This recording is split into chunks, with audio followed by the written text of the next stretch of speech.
सारा लेटर लिखा है, सारा डॉक्यूमेंट्स जो लिखा है ये देखिए, ये उन्होंने अपने लिए थोड़ी लिखा है कि मेरी बेटी का शादी करा दीजिए, मुझे इंदिरा आवास प्रधानमंत्री आवास दे दीजिए, मुझे शौचालय दीजिए। गांव के लोगों के लिए लिखा है। अभी यहाँ पे 200-250 लोग जो गांव के लोग 100 महिलाएं जो इकट्ठा हुई हैं वो इन लोगों के लिए लड़ते थे। जी बात तो उन्होंने साफ साफ यहाँ पे देखिए क्या लिखा था उन्होंने कि माननीय महोदय जी, मर्यादा पुरुषोत्तम और श्री राम की सौगंध दिनांक 1/10/2022 के अंदर पंचायत सिमरबनी का जांच वीडियोग्राफी और मीडिया के द्वारा सार्वजनिक नहीं किया गया तो जिस हाथ से आवेदन 6/3/2017 से लिख रहा हूं उस हाथ को काट के खून से सने पन्ने को लाल कर देंगे। जी इन्होंने साफ साफ लिखा है 1/10/2022 को, और उसके बाद से उन्होंने हाथ काट लिया। और ये पत्र उन्होंने किसको लिखा है? माननीय प्रधानमंत्री नरेंद्र मोदी जी, उनको लिखा है। और ये क्या लिखते हैं अपने आप को? देश का सच्चा सपूत। देख सकते हैं यहाँ पे। तो इनके पास ग्रामीणों ने बताया कि 3 एकड़ जमीन था, 3 एकड़ में से 2.5 एकड़ जो है लोगों के लिए बेच दिया। शराब नहीं पीते थे, सुपारी नहीं खाते थे, कुछ नहीं। 4 बेटी है इनको, 1 बेटा है, उसका ख्याल नहीं किए। तो ये चीज़ है। और मैं यहाँ पे आया हूँ, मैं तब तक रुकूंगा जब तक ये सभी जांच ना हो जाए, जब तक जांच ना हो जाए। और जिस इंजीनियर ने 2014 से रोड बनाते बनाते बनाते 2022 तक रोड नहीं बनाया और उसका पैसा खाया है, उस सब के ऊपर कार्रवाई होगा। 2014 में पास हुआ था इनके गांव में रोड, जैसा ग्रामीणों ने बताया मुझे, और 2014 से लेके अभी तक वो रोड नहीं बना। और देखिए इन्होंने किसको किसको लेटर लिखा है।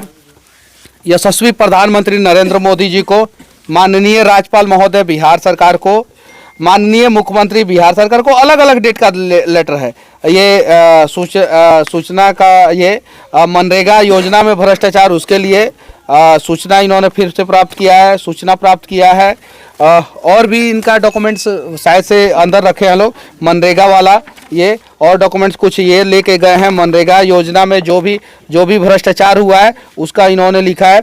उसके अलावा 20,799 रुपया अनुमंडल अधिकारी फारबिसगंज को भी लिखा है इन्होंने। RTI जो फाइल किया है वो है यहाँ पे। एफिडेविट दिया है उन्होंने, एफिडेविट दिया है। यहाँ पे सुरेश मंडल के घर से सत्संग भवन तक मिट्टी भराई कार्य में 6 मजदूर 3 दिन गाड़ी पर कार्य किया। 3 दिन का कुल मजदूरी 18 हुआ, जिसका कुल मजदूरी 3,186 रुपया हुआ, जिसमें मतलब कि ये 58,000 रुपया निकाला गया है। 3,186 रुपया की जगह पे 58,764 रुपया। और इन्होंने मजदूरों का नाम भी लिख दिया है कि कौन कौन से मजदूर काम किए हैं और कितने दिन काम किए हैं। और ये जो बात लिख रहे हैं वो एफिडेविट दे रहे हैं कि अगर मेरा कहीं भी एफिडेविट गलत होगा तो मेरे ऊपर कार्रवाई हो जाएगा। उसके अलावा यहाँ पे देखिए, यहाँ पे उन्होंने सेवा में माननीय मुख्यमंत्री बिहार सरकार, उनको भी उन्होंने लेटर लिखा है। 81 लाभार्थी का नाम दर्ज है, जिसमें 15 लाभार्थी व्यक्ति ऐसे हैं जिनका कोई सूची नहीं है। एफिडेविट दिया है उन्होंने। फिर उसके बाद से माननीय राज्यपाल महोदय बिहार, उनको दिया है। ये सारा डिटेल्स है उनका, आप देख सकते हैं ये चीज़ें हैं। और जब ये सारा काम नहीं हुआ तो उन्होंने हाथ काट लिया अयोध्या में। जरा सोचिए। हाँ, इसको लीजिए सर। इससे नहीं होगा, इससे भी नहीं होगा ना। ग्रामीणों से पूछिए। पूर्ण रूप से सच है ये सारा घटना। तो पहले आप लोग इस सब का साथ क्यों नहीं देते थे? साथ तो हम लोग तो ग्रामीण हैं लोग, तो यहाँ तो लोग किसान तरह का आदमी है। गांव में जो है तो यहाँ तो सबको झंडा नहीं उठा सकता है, कोई एक आदमी उठाता है। क्यों नहीं उठाएगा? जब वो आपके लिए हाथ काट सकते हैं तो वो आप उसके लिए क्या सब किए ये बताइए। हम लोग तो अभी तक कुछ नहीं कर पाए। हम लोग क्या कर पाएंगे उन लोगों के लिए?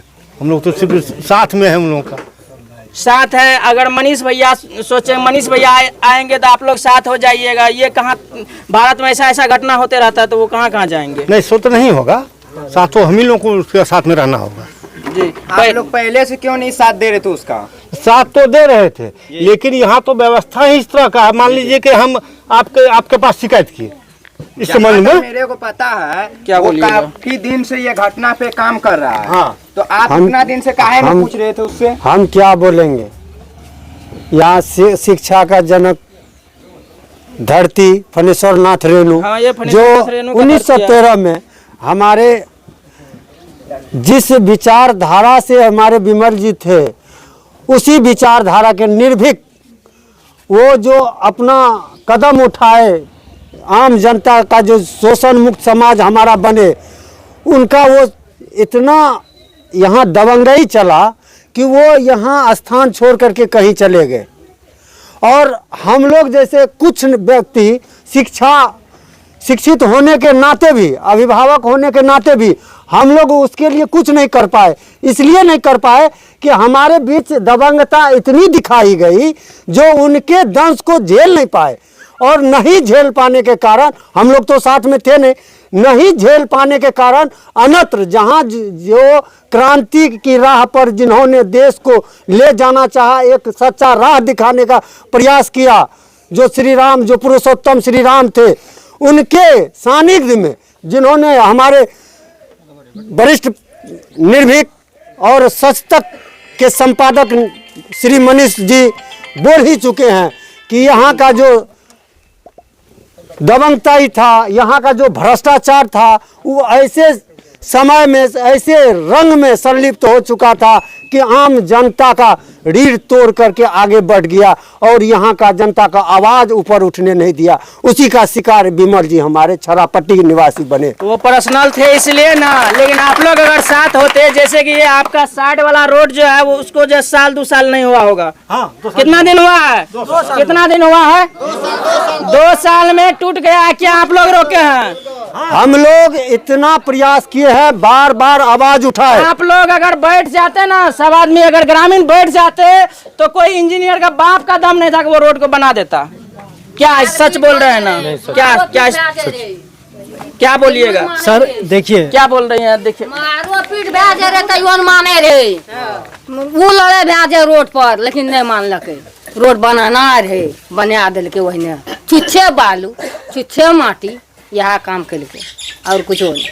आज जब देखे कि मनीष कश्यप जी आने वाले हैं तो वो रोड को बराबर करने में लगे, वो गिट्टी बालू और देने के अलावा वो कीचड़ ही उठा करके रोड पर दे दिए। हाँ, हे बाब माटी आन के ध्यान लगे, आरो गाड़ी लसके, आरो गाड़ी लसकावे छे, हैं?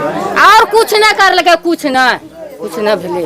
वो हाथ कट ले तो जे हाथ कट लेता है वो माटी पर गिले, तय पर गिले, नहीं तो नहीं पड़ती है, ओहिना रहती। ककरा कहे छी, सब कहना करे रे।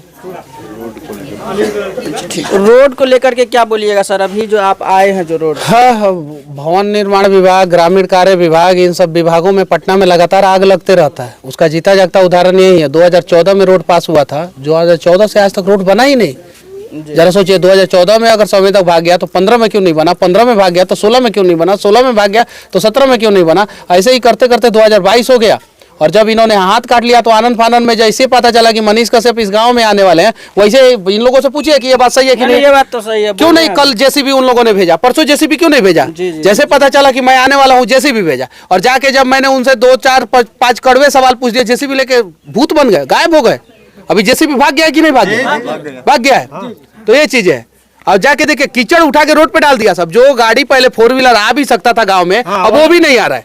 यही अब वो भी नहीं आ रहा है। ये समस्या है। यही क्रांति का जो बीज उस दिन जो हमारे यहाँ नरपतगंज विधानसभा के आए। और ये ग्रामीण सड़क जो है सर, ये ढलाई के बारे में, ये 20 साल के लिए ढाला जाता है। कोई भी अगर पीसीसी वर्क हो, पीसीसी वर्क, तो उसका लाइफ साइकिल 10 साल होता है। अगर उसमें स्टील यूज हो जाता है, आरसीसी हो जाता है, रेनफोर्समेंट कंक्रीट हो जाता है, रेनफोर्समेंट मतलब स्टील और उसके बाद से कंक्रीट, तो आरसीसी वर्क हो जाता है, तो वो 20 साल के लिए हो जाता है रोड में। अगर इसमें स्टील अगर यूज हुआ है तो वो 20 साल के लिए, स्टील नहीं यूज हुआ है तो 10 साल के लिए। तो कम से कम रोड 10 साल टिकना चाहिए। और जितना भी ग्रामीण कार्य विभाग के द्वारा या मनरेगा या प्रधानमंत्री ग्रामीण सड़क योजना के तहत, मुख्यमंत्री ग्रामीण सड़क योजना के तहत, ब्लॉक के तहत, आरसीडी, आरडब्ल्यूडी, जितना भी रोड बनता है, रोड के बगल में प्रॉपर तरीके से 3 फीट कम से कम मिट्टी भरना रहता है प्रॉपर। ये लोग कहीं बिहार में मिट्टी नहीं भरते हैं रोड बनता है तो। और जाके देखिए, पूरा 3 इंच से मोटा कहीं ढाला ही नहीं गया है, सिर्फ और सिर्फ साइड में जो है ना 5-5 इंच दिख रहा है साइड में। बाकी बीच में 3-3 इंच ढाल के जो है, 2-2 इंच ढाल के जो है निकलते गए हैं, तो वो उड़ेगा नहीं। 2 साल में रोड जो है पूरा जर्जर हो गया। 2 साल पहले जो संवेदक बनाया उसके ऊपर कार्रवाई हो, ये चीज़ मैं यहीं पे रुकूंगा मैं, जब तक यहाँ के BDO CEO, जब तक यहाँ के इंजीनियर नहीं आते हैं और गलत किसने किया है उसके ऊपर कार्रवाई इन ग्रामीणों के बीच में नहीं करते हैं, तब तक हम लोग यहाँ से नहीं जाने वाले हैं। तो देखिए अभी सारे ग्रामीण को देख लीजिए कितना का भीड़ लगा हुआ है, और मनीष कश्यप जी बोल रहे हैं यहाँ का जो भी अधिकारी है, बढ़िया अधिकारी जो भी है, जब तक यहाँ तक नहीं आएंगे तब तक हम जाने वाले नहीं हैं। और इधर का जो भी मीडिया बंधु हैं, आप लोग भी आइए और इस आवाज़ को उठाइए। फिलहाल के लिए आप देख रहे थे एरिया न्यूज को, धन्यवाद।